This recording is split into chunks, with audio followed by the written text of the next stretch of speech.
William Branham. Le Dieu qui a marché avec Isaac. C'est le même Dieu qui a été avec Kuhlman. Le Dieu qui a rencontré Jacob. Qui a combattu avec Jacob. Qui a béni Jacob. C'est le même Dieu qui a marché avec Baruch Tikasso. Applaudissons pour ce Dieu-là. Et le Dieu de Baruch, c'est lui le vrai Dieu. Et son nom est le Seigneur Jésus-Christ. Dites Amen. Alléluia. Nous pouvons nous asseoir. Que Dieu vous bénisse.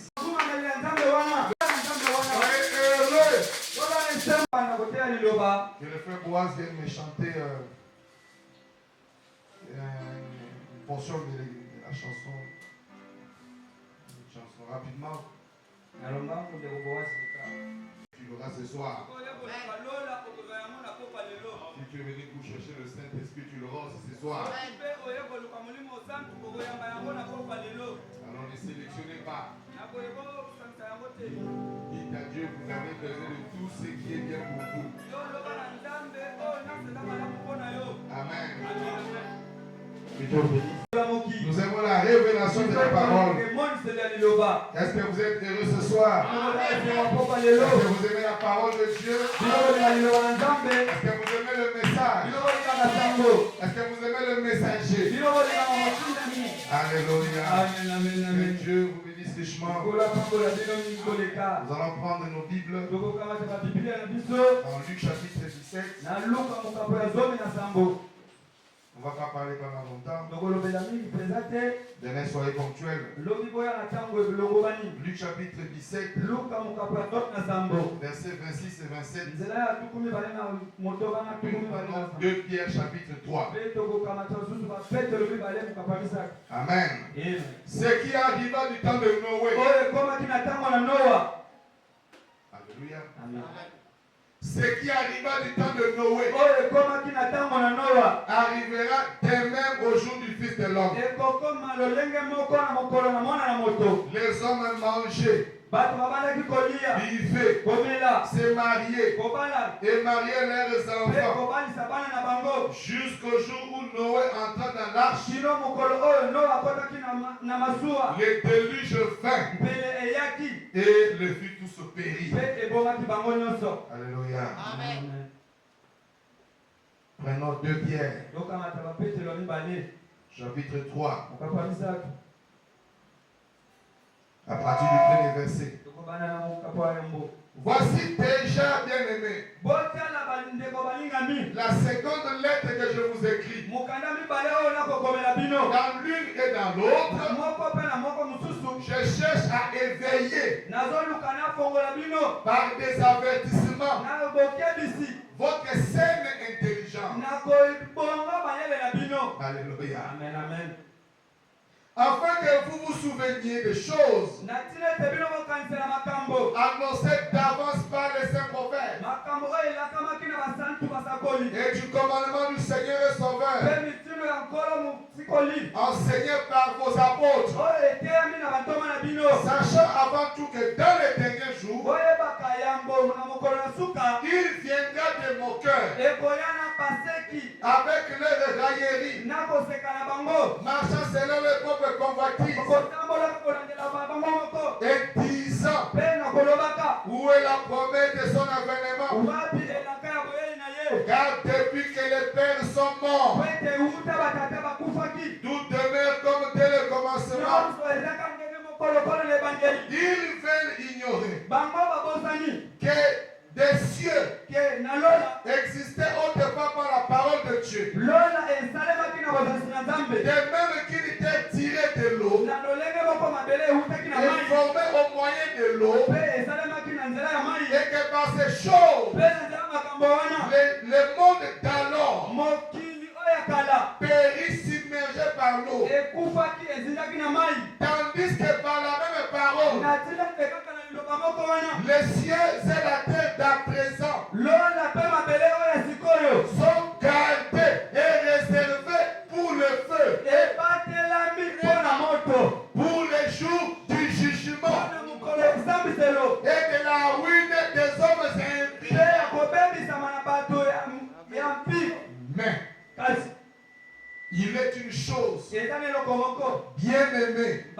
que vous ne devez pas ignorer, c'est que devant le Seigneur, un jour est comme 1000 ans. Et 1000 ans sont comme un jour. Amen. Dieu notre Père Céleste, Créateur du ciel et de l'univers, nous te remercions pour cette portion de la parole que nous venons de lire comme tout homme intelligent. Tu es le seul cependant qui est capable de prendre ce livre, cette parole, et nous en donner la vraie interprétation. Bénis ce sacré moment. Au nom du Seigneur Jésus-Christ, et celui qui est venu malade, qu'il soit guéri par la parole. Et celui qui est venu avec des problèmes, qu'il reçoive la solution. Et celui qui est venu avec des questions, qu'il reçoive des réponses, qui viendront de toi. Au nom du Seigneur Jésus-Christ, nous t'avons ainsi prié. Amen. Que Dieu vous bénisse. Ce soir, c'est le premier jour de notre réunion de réveil. La deuxième série de nos réunions de réveil. Parce que la première édition a commencé au mois de mars. Et là, nous sommes à la deuxième édition de nos réunions de réveil. Alléluia. Amen. Oui, nous sommes en train de parler de ces choses. Parce que le sujet de ma prédication, je parle sur le dernier appel. Le dernier appel au salut. Avant le jugement des nations. Oui, c'est le moment opportun d'en parler. C'est le temps de parler de ces choses. Le monde ne connaît pas ces choses. La terre ne connaît pas ces choses. Et Dieu doit entrer en scène pour communiquer sa pensée à son peuple au sujet des choses qui doivent bientôt arriver. Oui, mes frères, il y a des choses qui doivent bientôt arriver. Nous croyons que nous sommes au temps de la fin. Et d'ailleurs, même si tu ne le crois pas encore, les événements qui se déroulent autour de nous, tout ce qui se passe dans le monde, devrait te convaincre, devrait t'amener à croire, devrait t'amener à comprendre qu'il y a quelque chose qui se prépare. Alléluia. Oui, mes frères, parce que Branham dit, dans chaque être humain, Dieu a mis un tout le contrôle qui avertit l'homme des grands enjeux. Il y a une tour de contrôle dans laquelle chaque individu qui vous prévient, qui vous alerte, qui vous annonce un danger qui peut vous arriver. Alléluia. Alléluia. Il y a quelque chose qui se prépare. Il y a quelque chose qui va bientôt arriver. Et cette chose-là, c'est le jugement de toutes les nations du monde. Ce que je vous dis, c'est ainsi que le Seigneur. Aucun homme n'échappera. Aucun pays n'échappera. Aucun continent n'échappera. Les États-Unis n'échapperont pas. Le Canada n'échappera pas. Le Brésil n'échappera pas. L'Afrique entière n'échappera pas. L'Europe tout entière n'échappera pas. L'Asie n'échappera pas. Dieu, il a décrété dans sa parole, sous le son du ainsi dit le Seigneur, qu'il jugera les nations de la terre. Alléluia. Au cas où les hommes auraient oublié ça, il a déjà fait cela 3 fois. Il a déjà fait ça qui le fera à 3 reprises. Des jugements à l'échelle mondiale. Oui, mes frères, le Créateur du ciel et de la terre, il a décrété dans sa parole, la terre sera jugée à 3 reprises. La terre a déjà été jugée une première fois. La terre était déjà jugée une deuxième fois. Et là où nous sommes, nous nous dirigeons vers le 3e jugement de toutes les nations de la terre. Alléluia. Alléluia. C'est pourquoi Jésus a dit, ce qui arriva du temps de Noé arrivera pareillement au jour du Fils de l'homme. Dites amen à la parole. Jésus, il lisait la même Bible que nous. Il n'avait pas un autre livre de la Genèse.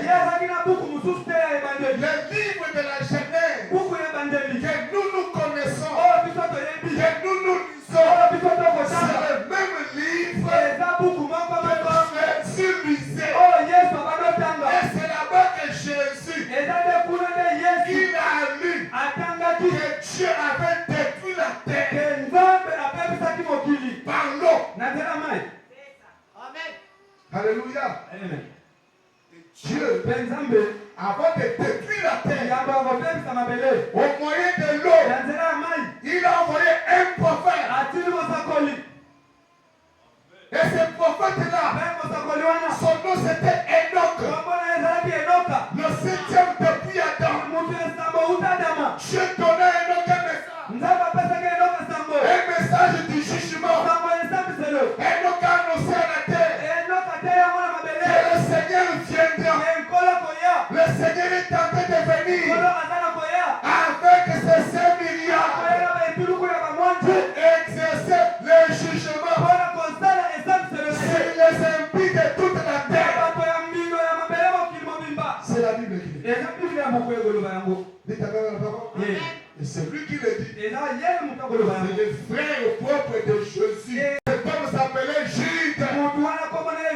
C'est Jude qui a écrit que Enoch, le 7e depuis Adam, il avait un message du jugement. Et il a prêché à la terre entière. Il a dit à ces gens à cette époque-là que le Seigneur vient. Le Seigneur est en train de venir avec des 5 milliards pour juger tous les hommes impies. Alléluia.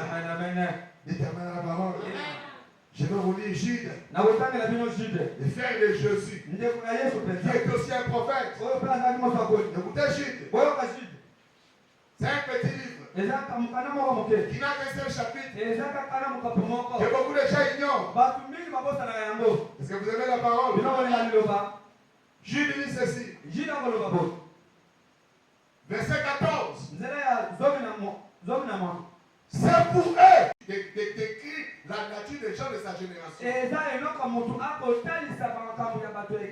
Dans ce Jude qui est en train de décrire la nature, le comportement des gens de son époque, des gens de l'époque de Jésus, de son frère Jésus. Alléluia. Et Jude dit, des vagues furieuses de la mer, rejetant le crime de leur impureté, désastres errants, auquel l'obscurité des ténèbres est réservée pour l'éternité. Il y a des gens que Dieu a réservés pour l'obscurité éternelle. Il y a des gens que Dieu garde. Il y a des gens que Dieu est en train de garder, de réserver pour l'obscurité éternelle.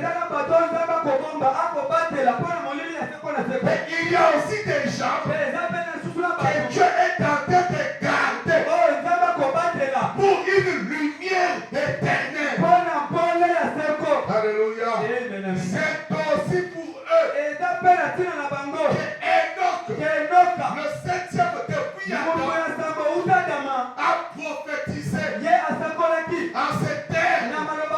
Voici, le Seigneur vient. Dans lui, c'est bon, c'est écrit est venu. C'est une mauvaise traduction. Dans le français courant, c'est le Seigneur vient. Parce qu'il ne veut pas dire que le Seigneur est venu. Parce que le Seigneur n'est pas venu avant Enoch. Il prophétisait sur les événements futurs. Dites amen à la parole. Donc c'est facile à comprendre. On ne peut pas prophétiser et dire que Jésus est venu. Non. On prophétise en disant Jésus vient. Alléluia. C'est aussi pour eux que Enoch, le 7e depuis Adam, a prophétisé en ces terres que voici le Seigneur vient avec des 5 milliards. Le Seigneur est en train de venir avec des 5 milliards. Pour faire quoi? Pour exercer un jugement contre tous et pour faire rendre compte à tous les impies parmi eux de tous les actes d'impiété qui nous ont commis et de toutes les paroles injurieuses qu'ils ont proférées contre lui, des pécheurs impies. Des pécheurs impies. Alléluia. Avant le déluge, Dieu a confié un message à un homme qu'on appelait Enoch. Et pendant la période d'Enoch, il y avait un deuxième homme de Dieu. C'est celui que vous connaissez le plus. Cet homme-là s'appelait Noé. Mais le messager c'était Enoch. Alléluia. Et qui a vécu à l'époque de Noé. Et Branham dit, lorsque Dieu s'est révélé à Noé, Dieu a dit à Noé que toi, tu dois observer le mouvement d'Enoch. Tu dois regarder à Enoch. Oui, mes frères, si Jésus a dit ce qui arrive au temps de Noé, c'est ce qui va se reproduire. J'aimerais vous dire ce soir, il y a un peuple sur la terre. Il y a un groupe de gens sur la terre. Et Noé doit observer. Alléluia. Il y a un groupe de gens sur la terre. Et les chrétiens doivent observer. Et ce groupe de la terre, que toute la terre doit observer, c'est le groupe de Enoch. Oui, mes frères, il y a un groupe de gens qui sont la représentation, qui sont l'image, qui sont l'antitype de l'Enoch. Alléluia. Et ce groupe-là, c'est la catégorie des gens qui seront enlevés comme Enoch. Oui, mes frères, Enoch a été enlevé. Ils sont passés par la mort. Oui, mes frères, il y a un groupe de gens qui seront enlevés.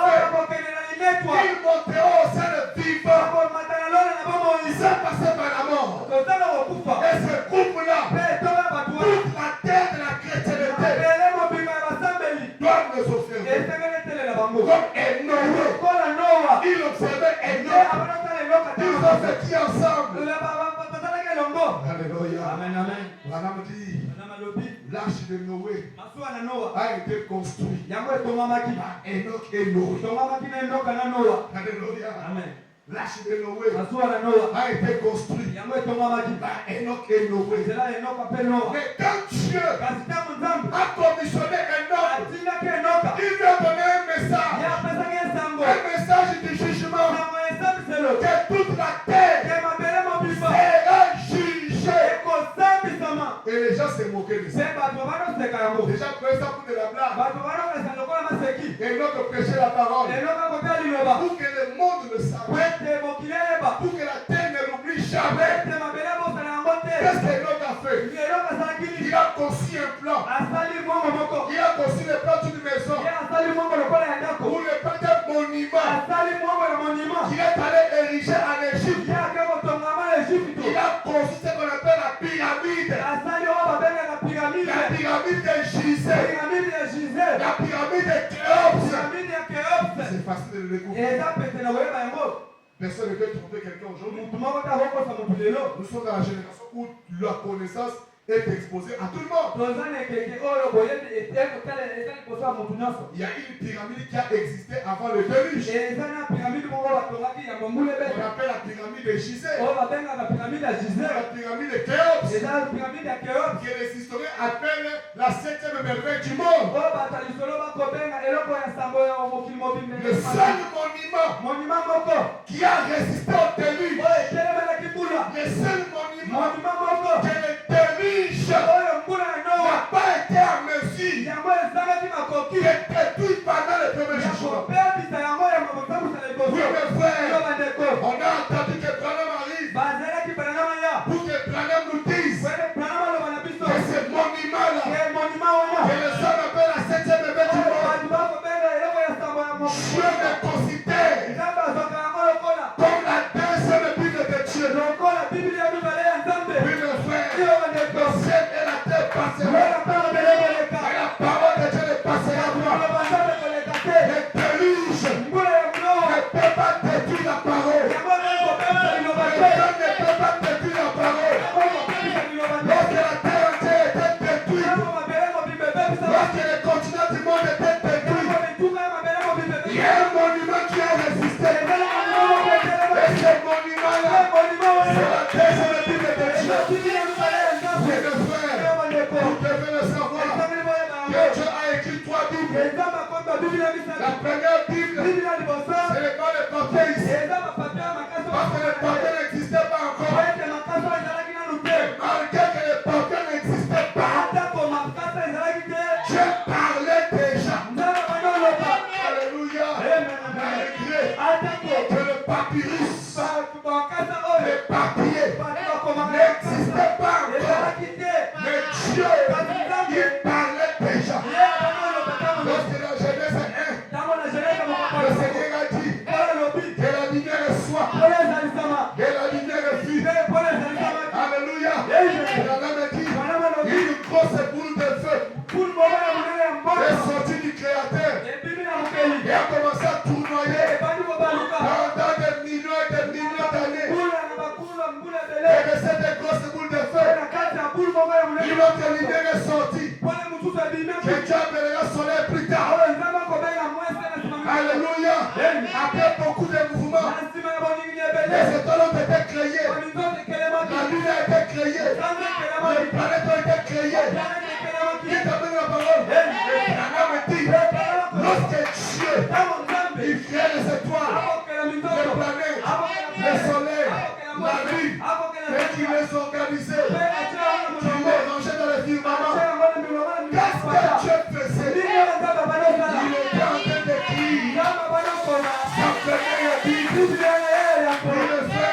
C'est pourquoi, quand nous devons le ciel, nous voyons le tout signe du zodiaque. Nous voyons le signe de la Vierge, le signe du lion, le Sagittaire, le Capricorne, le Bélier, la Balance, le Verseau. Tous ces signes-là, c'est Dieu écrivant. Sa première Bible. C'est pourquoi dans la Bible ici en papier, les premières personnes qui détectent facilement le mouvement de l'Esprit de Dieu, ce ne sont pas des prédicateurs, ce ne sont pas des pasteurs, ce ne sont pas des théologiens. Parce que les pasteurs et les théologiens, ils lisent la Bible en papier. Alléluia. Et les premières personnes qui détectent la pensée de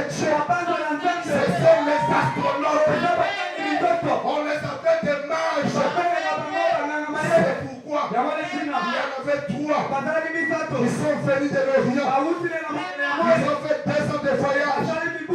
Quand ils sont arrivés à Jérusalem, ils ont commencé à poser la question. Où est le roi des Juifs qui vient de naître? Alléluia. Les sacrificateurs ignoraient ça.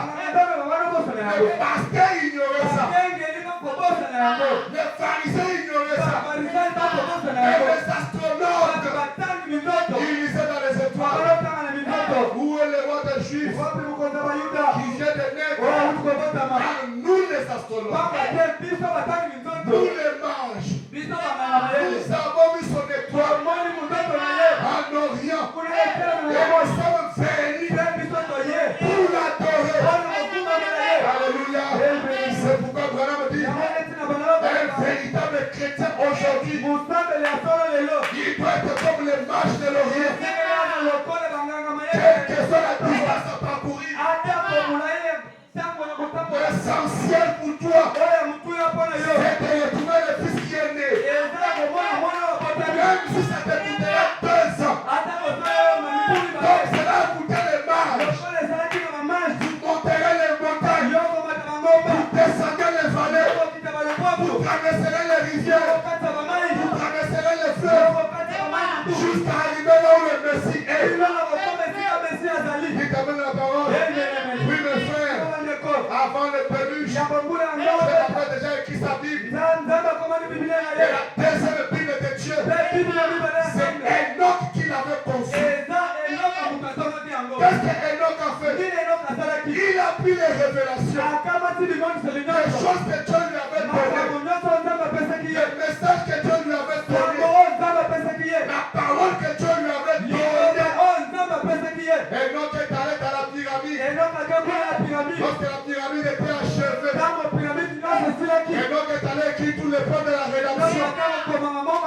Dans la pyramide, Enoch a vu non seulement le déluge qui arriverait, Dieu lui a ouvert les yeux pour qu'il voie des événements qui vont se dérouler avant le déluge, pendant le déluge et après le déluge. Et il est allé écrire ça sous forme de mesures géométriques. Alléluia. Enoch a écrit des prophéties sur la naissance de Moïse. Enoch a écrit des prophéties sur les 7 âges d'Israël. Enoch a écrit des prophéties sur les 7 âges de l'Église. Je vous dis la vérité. Enoch a tout écrit sous la forme de mesures géométriques. La naissance de Jésus, les messagers, Enoch est allé jusqu'à écrire la date de naissance, la véritable date de naissance de William Branham. Oui, mes frères, Enoch a pris son stylo, son instrument d'écriture. Il a écrit, et ici à la 7e marche, là où se trouve le grand degré, juste avant la chambre du roi, il va écrire la date du 2 avril 1909. Alléluia. Et les gens ne le savaient pas. Et quand Branham lui-même vient, quand il commence à grandir, il ne comprenait pas. Jamais ça s'était arrangé pour que la date de naissance de Branham ne soit pas connue par lui-même, ni par sa propre mère. Il sait des dates approximatives. Mais gloire soit Dieu à Dieu. Dans ces temps de la fin, nous sommes entrés dans la pyramide. Si les commandations de Branham, parce que Branham dit, entrez dans la pyramide et regardez les messies géométriques et ça annonce les événements futurs. Oh, j'aimerais vous annoncer, je suis entré dedans. Je suis entré dedans. Déjà vérifié les messies géométriques jusqu'au grand degré. Et à la 7e marche, il y a la date du 2 avril 1909. Reçois Dieu à Dieu. Et Enoch, lui qui était le prophète, il a écrit tout ça dans la pyramide. Et c'est pourquoi les Égyptiens et les pyramidologues, ils appellent ces monuments. Donc Esaïe parle dans Esaïe 19. Parce qu'Esaïe a dit je mettais un hôtel au milieu de l'Égypte. Et les Égyptiens connaîtront leur Dieu. Ils connaîtront le véritable Dieu. Cet hôtel-là, c'est la pyramide d'Enoch. Et les Égyptiens, quand ils sont entrés dedans, ils ont vérifié le contenu. Ils ont dit que ce monument, nous l'appellerons le temple de la main. Je vous dis la vérité. Allez vérifier cela. Ils ont dit que nous appellerons cela le temple de la main. Vous comprenez la révélation? Et donc avait reçu la révélation que Dieu jugerait la terre. Et c'est ça que je vous dis. Que Dieu a décrété dans sa parole que cette terre, l'Afrique, l'Amérique, l'Europe, l'Asie, tous les continents du monde sont sous l'impact d'une prophétie d'un jugement. Alléluia. Pourquoi? Parce que Jésus a dit ce qui arriva du temps de Noé arrivera pareil. Qu'est-ce qui s'est passé au temps de Noé? Enoch prêchait la parole. Noé aussi prêchait la parole. Enoch préparait les gens pour le jugement qui devait s'abattre. Et Noé aussi préparait les gens. Et c'est le même scénario de frère. C'est la même chose qui est en train d'arriver dans ce temps de la fin. Parce que Branham dit, et remarquez, chaque 2000 ans, le monde arrive à la fin de son système. Chaque 2000 ans, chaque 2000 ans, le monde arrive à la fin de son système. Et c'est la vérité. Regardez ce que Pierre a dit. Il y a des moqueurs. Il y a des gens qui se moquent de la parole. Il dit depuis que nos pères sont partis, depuis que nos ancêtres sont morts, depuis que Kulman est mort, depuis que Branham est mort, depuis que Bossoff est mort, depuis que Kulman est mort, depuis que Sotiman est mort, depuis que Baruch est mort, depuis que Papa Landou est mort, depuis que Ewad Frank est mort, les choses continuent à fonctionner. Comme depuis 1973, comme depuis le commencement, il n'y a pas de changement. Comme je connais un grand avocat qui est d'ailleurs mon bâtonnier, que je salue en passant, le bâtonnier Alain Mavambo, il va me poser la question, le maître Nicolas, le temps de la fin, la question c'est jusqu'à quand? Alléluia. Oh, il y a des gens dont l'apôtre Pierre a parlé de la Bible. Il y a des moqueurs qui viendront, qui se moqueront de la parole. Et ils se poseront la question, où est le signe de son avènement? Depuis nos anciens, tout le monde a prêché la même chose. Et on a prêché la même chose. Baruch a passé 50 ans en train de répéter la même chose. Il a même dit que le Seigneur le trouvera vivant. Mais après il est mort. Vous voyez les moqueurs, comment ils sont. Alléluia.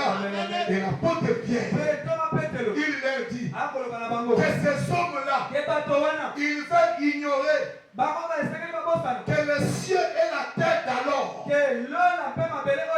avaient été détruits, submergés dans l'eau.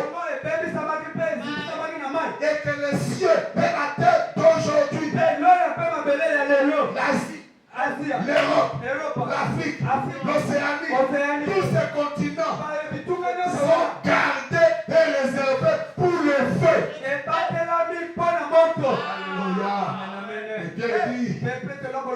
gens-là, ils veulent ignorer encore que devant le Seigneur, un jour, c'est comme 1000 ans. Et que 1000 ans sont comme un jour. Dites amen la parole. Dans les années 2002, il y avait un débat à l'église de Léopold Mutomokalo. Il y avait des pasteurs du message, pasteur Kalumbu. Il y avait d'autres pasteurs, Paul Boaz Balanganaï, descend de Paul Balanganaï, et Paul Boaz, pasteur Kalumbu était là. Et on les a invités pour un débat autour de la parole, autour des prophéties de la Bible. Parce qu'il y a toujours eu des moqueurs qui continuent à se moquer de la parole. Et un moqueur s'est levé. Il a pris une déclaration de Branham. Il a dit, Branham dit, dans telle brochure, que juste après le ministère d'Élie le prophète, juste après son ministère, le monde sera brûlé par le feu. Et comment Branham qui dit qu'il est Élie le prophète? Si Branham est le prophète que Dieu avait promis, lui il est mort en 1965. Nous sommes maintenant en 2001 ou 2002. Ça fait plus de 35 ans que Branham là est mort. Et le monde n'a toujours pas brûlé. C'était une question posée par un théologien qui a défié tous les pasteurs du message. C'est là que j'ai commencé à aimer à défendre la parole. J'étais encore tout jeune. J'avais 21 ans. J'étais assis au fond de l'auditoire. Et comme tous les anciens qui étaient là, ils n'avaient pas de réponse. Ils étaient coincés. Parce que l'homme ne peut donner que ce qu'il a. Chacun sa capacité de faire. Et on était dormis. On nous a posé une déclaration de Branham. Et c'est là qu'un monsieur camarade, un ami, le frère Billy Bichano, il s'est levé dans l'auditoire. Il a dit non, modérateur. Je sais qu'il y a nos anciens ici qui ont donné le mieux de leur connaissance. Mais laissez-moi vous dire que nous avons au milieu de nous notre jeune docteur. Et je suis convaincu avec l'intelligence que Dieu lui a donnée. Je n'ai pas encore discuté de ça avec lui. Mais je suis convaincu qu'il renversera la tempête. Oui, mes frères, vous devez croire au don que Dieu vous a donné. Si Dieu vous a donné le don de miracles, ne craignez pas de prier pour les malades. Si Dieu il t'a donné le don de guérison, ça ne dépend pas de toi. Va prier seulement pour les malades. C'est ce que Paul tu faisais. Dites-moi la parole. Il ne craignait pas les maladies. Quand il y avait un cas de maladie, il priait pour les malades. Et les malades étaient guéris. C'était un don de Dieu. Et la Bible dit dans le corps de Christ, il y a le don de la sagesse.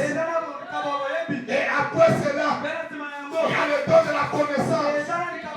C'est la vérité. Et on m'a donné le micro. Le frère Billy Bichon a dit, nous avons notre frère. Je sais qu'il va renverser la tempête. On m'a donné le micro. Je faisais encore moins de 50 kilos à ce moment-là. J'étais tout petit. J'étais comme Jésus. Ça fait que Jésus faisait 55 kilos. Et on m'a donné le micro. Je suis passé devant les gens. Je leur ai dit, je veux plus comprendre que ce genre d'intervention vient d'un laïc, d'un simple croyant. Mais quand ça vient d'un théologien, j'ai peur de donner ma foi à un tel théologien.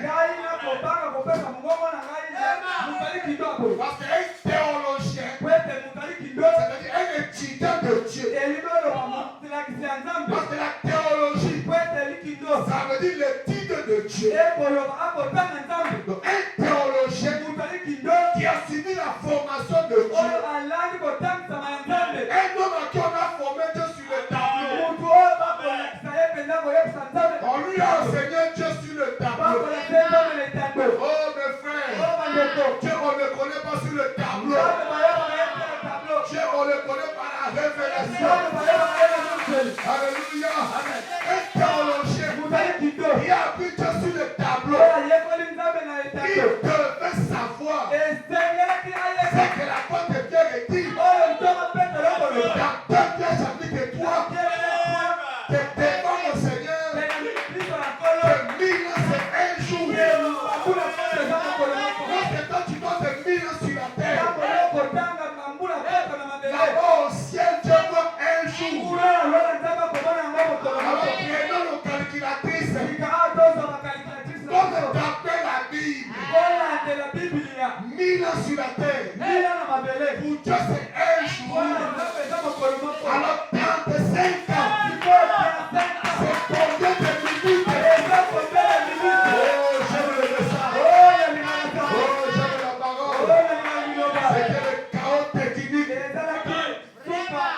Il y a un autre qui a eu le courage de se lever et de dire que j'ai une déclaration de Branham dans le livre de l'adoption où Branham a déclaré que je ne suis pas prophète, je n'ai jamais été prophète et je ne le serai jamais.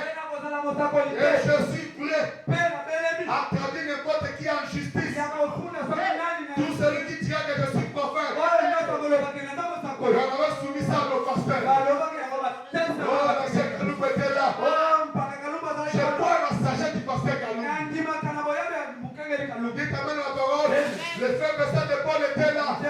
Paul Balanganaï. Le frère Paul Boaz était là. Mais c'était difficile la question. Et ce théologien qui parlait très bon français, il a pris la brochure de Branham. Il dit regardez tous ces Branhamistes. Si Branham ressuscitait aujourd'hui, ils seront tous à la prison de Makala. Ils seront traduits en justice par Branham. Parce qu'il contredit ce que Branham a dit.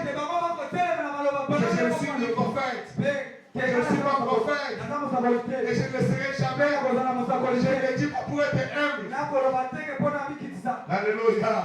Et Philippe Jérusalem est là. Il dit redonnez le micro à notre jeune docteur. Et quand j'ai repris le micro, j'ai dit oh mes frères, ce genre de réflexion ne peut pas venir d'un théologien. Parce qu'un théologien, celui qui a étudié Dieu, il doit connaître ce que Amos 8:17 dit. Alléluia. Le prophète Amos dit je ne suis ni prophète, ni le fils d'un prophète. Je suis un berger. Dites amen la parole. Je dis oui mes frères. Amos n'est pas le seul. Amos c'est Jean-Baptiste. On lui a posé la question. Es-tu Élie? Je ne le suis pas. Es-tu prophète? Je ne le suis pas. Je dis oui mes frères. Le vrai homme de Dieu, le véritable prophète, c'est comme ça qu'il parle. Alléluia. On le reconnaîtra seulement par leurs caractéristiques. Dites amen la parole. Le prophète Enoch, il prêchait le jugement. Jésus a dit, ce qui arriva en ce temps-là arrivera pareillement. À la lumière de la Bible, Noé avait une mission. Enoch avait une mission.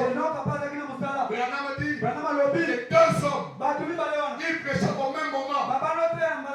Enoch prêchait, Noé aussi prêchait. Dites amen la parole. Et Noé, il observait Enoch. Et Branham dit, le jour de son enlèvement, quelques jours avant son enlèvement, Enoch, il est allé voir ses deux filles qui étaient de l'autre côté de la montagne pour leur dire au revoir. Et moi je serai bientôt enlevé. Oh, j'aimerais vous dire que l'enlèvement qui va bientôt arriver ne surprendra pas ceux qui sont destinés à cet enlèvement. Alléluia. Vous le saurez, mes frères. Vous le saurez, mes frères. Vous le saurez, mes sœurs. Et vous direz au revoir à vos voisins. Vous direz au revoir à vos oncles. Vous direz au revoir à vos membres de famille. Que moi, dans 40 jours, je serai bientôt enlevé. Dites à moi la parole. Oui, mes frères. Vous le saurez. 40 jours avant l'enlèvement, vous saurez que je serai enlevé. Je vous dis la vérité. Jésus le savait. Il savait qu'il serait enlevé. Comment nous le saurons? Nous verrons la résurrection des morts. Alléluia. Nous verrons la résurrection des morts. Nous verrons Branham vivant. Parce que la Bible dit, avant la venue du Seigneur, avant l'enlèvement, avant le bombardement, les morts en Christ ressusciteront d'abord. Oui, mes frères. Il y aura résurrection. Baruch ressuscitera. Kulman ressuscitera. Papa Landu ressuscitera. Et Watt Frank, il ressuscitera. Alléluia. Et nous les verrons. Comme les apôtres, comme les Juifs à Jérusalem, ils ont vu les saints qui étaient morts il y a longtemps en train de circuler à Jérusalem. Alléluia. Et c'est un jugement que Dieu était en train de déverser d'abord en Israël et dans le monde entier. Dites amen la parole. Oui, mes frères. Au temps de Noé, il y a un appel qui avait été lancé. Et Noé a prêché la parole pendant exactement 120 ans. 120 ans. Il a prêché le même évangile, le même message, la même parole, la même révélation. Il a prêché pendant 120 ans. D'abord 40 ans. Et le jugement n'est pas tombé. Les gens se sont moqués de lui. Comme les gens se moquent du message de Branham. Vous allez vous moquer du message de Frère Branham alors que le message a été prouvé. Dieu l'a confirmé. Dieu a attesté que c'est la vérité.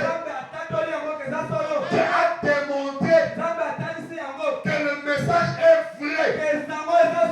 Alléluia. Mais les gens se moquent du jugement. Comme les gens se moquaient au temps de Noé. Il y a un appel qui a été lancé. Et Noé leur a dit, et Enoch leur a prêché, que croyez à la parole, croyez à son message. Est-ce que Dieu vient? Le Seigneur est en train de venir avec ses 7 milliards pour exercer le jugement. Malheureusement, comme pendant cette période-là, la science avait atteint un niveau très élevé. Comme la science avait atteint son apogée, les gens n'ont pas voulu croire en Noé. Les gens n'ont pas voulu croire à Enoch. Ils ont rejeté la parole. Ils ont rejeté le message. Mais Noé n'était pas fatigué. Malgré la résistance, malgré le rejet de la prêché 40 ans. Il a prêché encore 40 ans. Ça faisait 80 ans. Il a encore prêché pendant 40 ans supplémentaires. Il n'était pas fatigué. La science continue toujours à monter. À progresser. Jusqu'à ce qu'ils ont quitté l'étape de la maîtrise de la bombe atomique. Ils ont atteint la maîtrise de l'informatique. Au temps de Noé, ils ont quitté la maîtrise de l'uranium. Ils sont passés à l'étape de l'informatique. Et ils avaient des applications. Ils avaient des applications qui n'existaient pas quand Frère Branham était vivant. Ils avaient des téléphones qui n'existaient pas encore quand Branham était vivant. Ils avaient des télévisions. Ils avaient des machines qui n'étaient pas encore là quand Branham était vivant. Mais au temps de Noé, ces gens-là avaient ça. Ils avaient le Facebook. Ils avaient le WhatsApp. Ils avaient le TikTok. Ils avaient l'informatique. Oui, mes frères, je suis là dit clairement ce qui arriva du temps de Noé se répétera, se reproduira. Ce que nous voyons maintenant avait déjà existé au temps de Noé. C'est pourquoi Salomon a dit ce qui a été, c'est ce qui sera. Tu t'amènes la parole. Et ce qui se fera a déjà été. Et s'il est une chose quand on vous dit que ça c'est du nouveau, le Facebook c'est du nouveau, le WhatsApp c'est du nouveau, le TikTok c'est du nouveau, l'informatique c'est du nouveau, le Camon 40 c'est du nouveau, le Pro Max c'est du nouveau. Salomon a dit que cette chose-là avait déjà existé dans le siècle qui nous ont précédés. C'est ainsi dit le Seigneur. Il n'y a rien de nouveau sur le soleil. La science au temps de Noé avait atteint un niveau très élevé. Ils avaient commencé par la maîtrise du bois. Ils ont construit des maisons en bois. Ils maîtrisaient le bois. Après le bois, ils sont passés au métal. De la menuiserie à la métallurgie.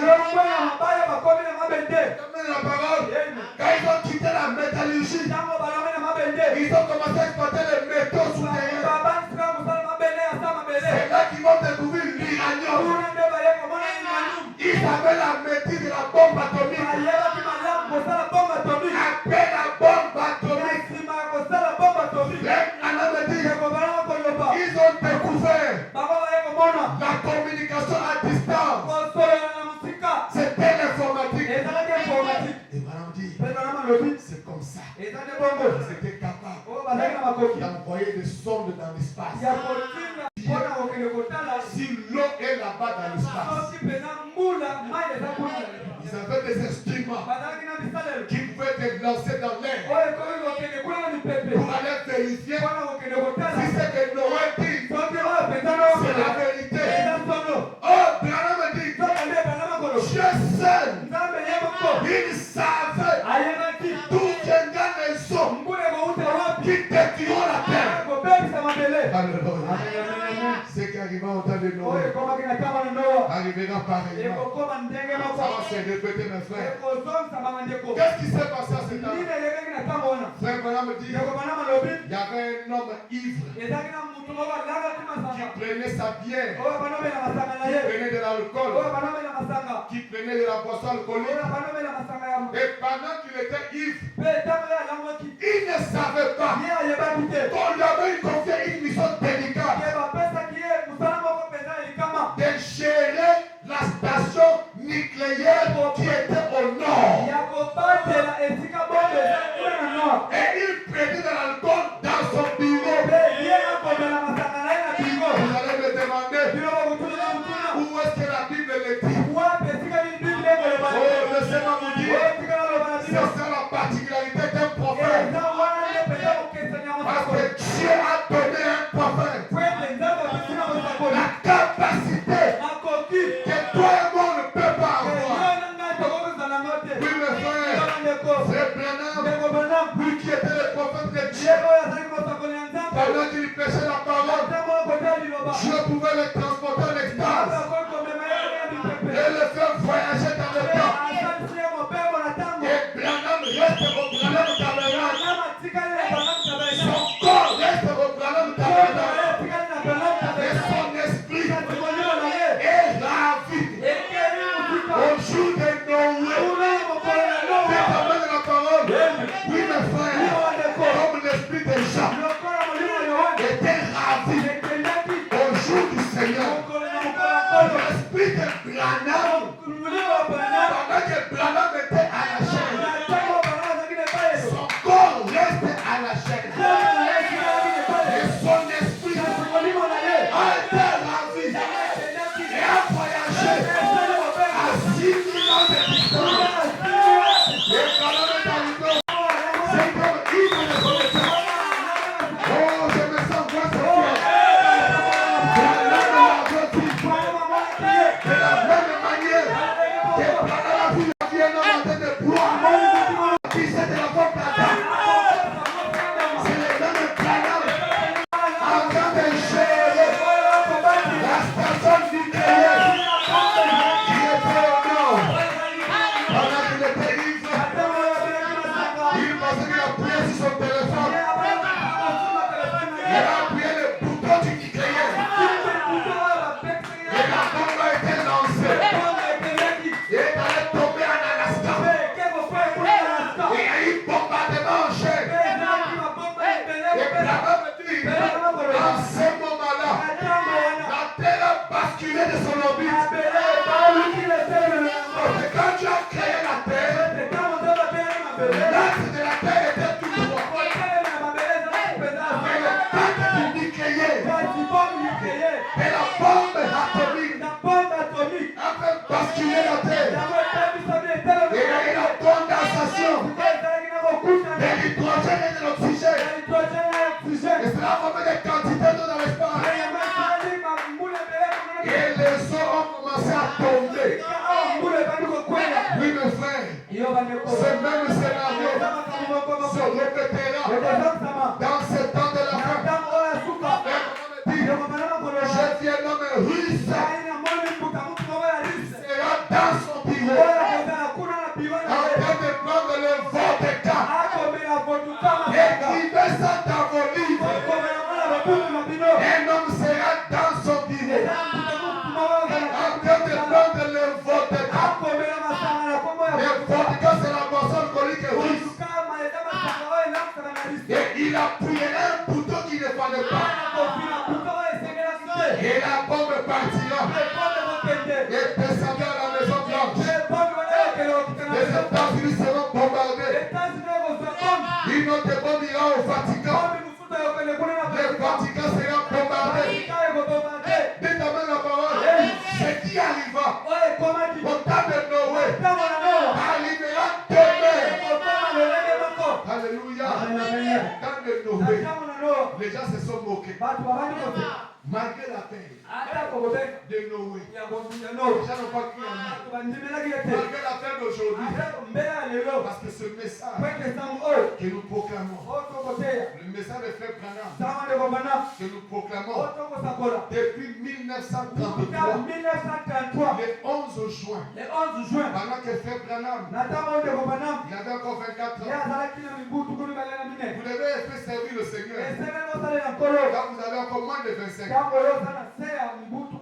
Branham avait 24 ans. prêchait la parole de Dieu. Il était un baptiste. Il est passé chez les pentecôtistes aussi. Pendant qu'il baptisait les gens. Lui qui était baptiste, l'église de son pasteur avait brûlé. Oui, j'aimerais vous dire, nous arriverons à un stade où beaucoup d'églises brûleront. Nous arriverons dans un stade où beaucoup d'églises seront consumées. Et les gens de Branham étaient au bord de la rivière, accomplissant les paroles du Seigneur. Et pendant qu'il baptisait les gens, il a baptisé la première personne, la deuxième, la troisième. Lorsqu'il arrive à la 17e personne, une lumière est descendue. Cette même lumière qui avait rencontré Moïse dans le buisson ardent. Cette même lumière qui avait rencontré Paul sur le chemin de Damas. Cette même lumière est descendue au bord de la rivière Ohio. J'ai eu les poignets de nager là-bas. Oh, j'aimerais vous dire, il y avait 3000 personnes qui étaient debout en train d'écouter l'homme de Kentucky. Et quand il a baptisé cet homme-là, la 17e personne, lorsque l'homme est sorti de l'eau, l'homme est sorti de la lumière, et a dit à Frère Branham, comme j'avais envoyé Jean-Baptiste pour préparer ma première venue, comme j'avais envoyé Jean-Baptiste pour préparer ma première venue, lui me fait, Dieu ne viendra pas comme ça. Avant que Dieu ne vienne, il faut qu'il y ait quelqu'un avec un message. Avec un message. Je t'envoie un message. Ce message. Pas toi, Branham. Mais le message. Pas toi, Branham. Mais le message. C'est là. Le pétisseur.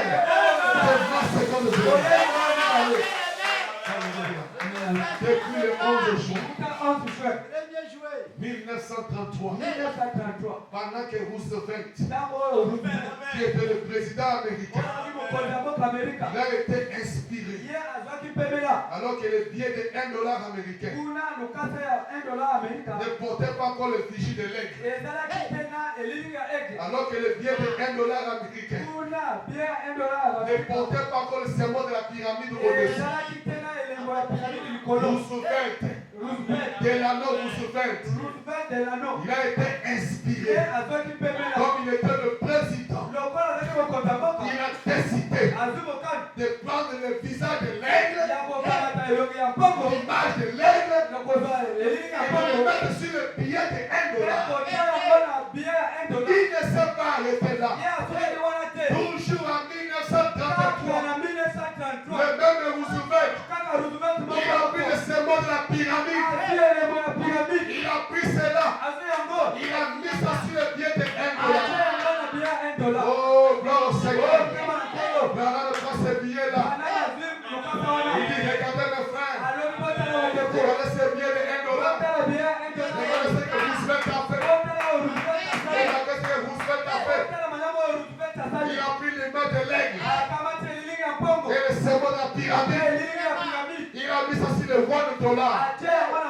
Branham dit, pourquoi le même Dieu qui était descendu et qui avait expliqué Pilate, le gouverneur de Jérusalem, et qui a monté la croix de Jésus, et qui a écrit que celui-ci est le roi des Juifs, était venu lui dire, il n'écrit pas que celui-ci est le roi des Juifs, et qui plutôt que celui-ci il prétend que le roi des Juifs. Le gouverneur a regardé le monsieur. Il a dit, ce que moi j'ai écrit, je l'ai déjà écrit. Oh, gloire à Dieu. Le créateur du ciel et de la terre, lui qui gère le roi. Il gère le président. C'est lui qui a contrôlé Roosevelt pour qu'il puisse parler de ce message. Alléluia. Depuis 1933, ce message de Branham lance un appel à la conversion, lance un appel au salut. Et quand même la parole, ce message de Branham a été prêché depuis 1933. Alléluia. Branham a prêché la parole pendant la première génération. Il y a des gens qui ont répondu à cet appel. De Goodman, de Sotman, de Levi, et tous ceux qui ont cru à William Branham. En ce temps-là, ils ont prêché ce même message. Ils ont répondu à l'appel du salut. Et quand même la parole, et comme le réveil, va durer 40 ans pour que le jugement tombe. Alléluia.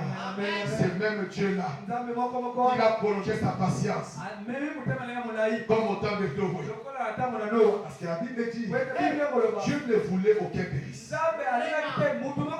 Dieu ne voulait pas que les gens périssent. Au temps de Noé, Noé a prêché 40 ans. Il y a quelques personnes qui ont cru. Dieu a collé encore sa patience. Il a ajouté encore 40 ans. Dites amen la parole. C'était une prolongation. Dites amen la parole. Et c'est dans cette prolongation-là que les baroutis sont arrivés. Que les diokas sont arrivés. Que les dividinas sont arrivés. Ils étaient des acteurs de la première prolongation de Dieu. Dites amen la parole. Parce que dans la pensée de peuple là, le jugement de Dieu devait tomber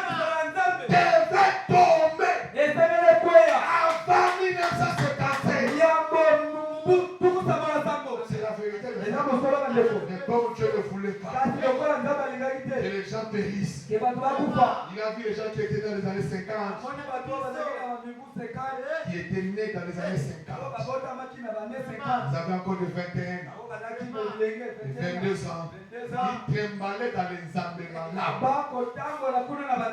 dans les fépacos, les diokas, baroutis, les dividinas. Ils ne connaissaient pas encore Dieu. Dans les âmes, ils savaient la sémence de Dieu.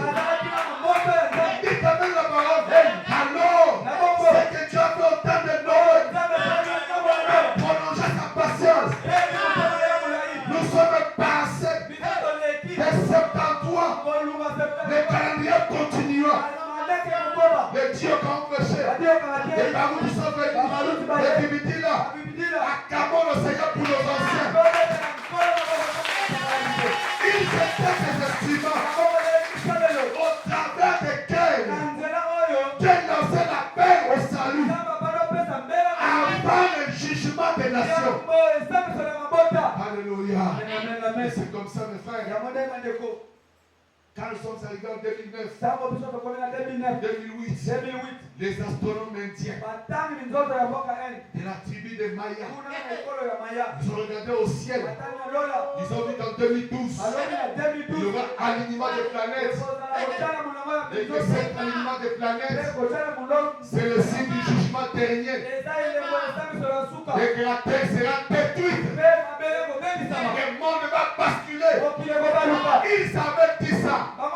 Et les Américains, les Japonais, les Russes, ils ont construit des bunkers pour se protéger contre les désastres qu'ils attendaient en 2012 et 2013. Oui, mes frères, parce que le jugement arrive toujours lorsqu'un réveil a totalisé 40 ans. Quand le réveil que les baroutis avaient amené, que les bibitis avaient amené, a totalisé 40 ans. Les astronomes ont regardé le ciel. Ils ont vu qu'en 2012, au mois de décembre, le monde va basculer. Mais Dieu Dieu a regardé, il y avait encore des semences, il y avait encore des jeunes qui traînaient encore chez les Kimbanguistes, qui traînaient chez les catholiques, qui traînaient chez les protestants, qui traînaient chez les méthodistes, qui traînaient dans les dénominations. Comme Dieu, il ne veut pas que ces semences ne puissent périr. Alors Dieu, depuis le ciel, il a décrété la deuxième prolongation. Et c'est là où je me trouve aujourd'hui. Depuis 2013, nous sommes maintenant dans la deuxième et dernière prolongation. Après Dieu ne garde plus ce monde. Nous, c'est appel ici. Quand nous appelons les gens, recevons cet appel. L'appel au salut. Parce que c'est irrévocable. C'est inévitable. Les décisions de Dieu sont comme des arrêts de la Cour de cassation. Lorsque la Cour de cassation a déjà rendu sa décision, aucun député ne peut le renverser. Aucun président ne peut le renverser. C'est que tu as décrété dans sa parole. Aucun homme de la terre ne sera en mesure de le détruire. C'est que je vous dis, c'est la vérité.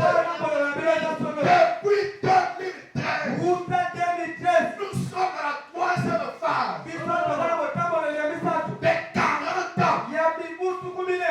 revers de Frère Branham. Je vous dis la vérité. C'est pourquoi je pense à ce que quelqu'un a dit dans son épître, qui est par ma deuxième lettre.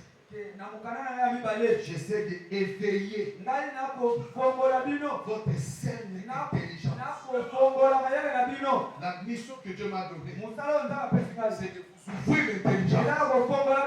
Votre saine intelligence. Parce que ce message de Frère, c'est le niveau le plus élevé de l'intelligence. Le message de Frère Branham, ce n'est pas seulement porter de longues jupes.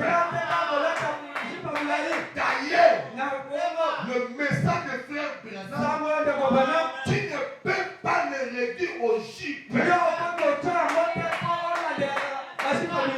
prophète comme Branham, tu ne peux pas le réduire à la moralité de la chevelure. Je vous dis la vérité. Il est tellement élevé. Il est tellement puissant que tous les prophètes les regardaient de loin. Et ils ont salué Branham de loin. Et ils ont demandé à Dieu, est-ce que tu ne peux pas, Dieu, nous accorder le privilège de vivre au temps de cet homme-là? Oh, God. Oui, mes frères, vous avez un privilège de vivre en ces temps de la fin. C'est quoi Branham me dit? Dieu m'avait posé la question avant le commencement. Si Dieu m'avait posé la question, dans quelle période tu aurais voulu vivre? Tu aurais voulu vivre au temps de Jésus ou au temps ici? Branham dit, je n'aurais jamais choisi le temps de Jésus. Alléluia. Dites amen à la parole. Pourquoi? Parce que la Bible dit, mieux vaut la fin d'une chose que son commencement. Mieux vaut la fin d'une chose.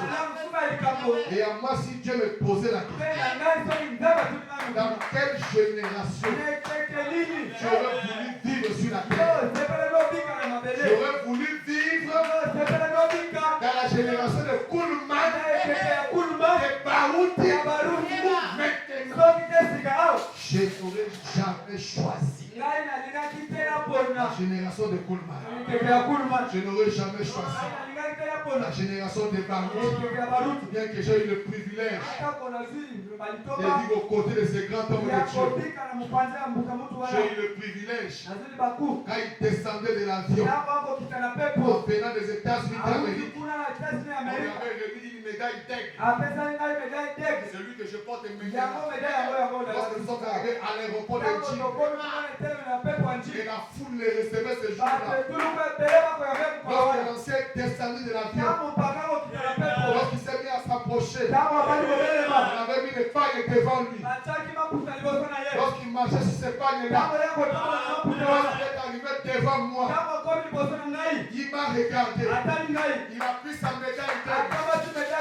Il a enlevé ça devant des témoins. Et il me l'a fait porter.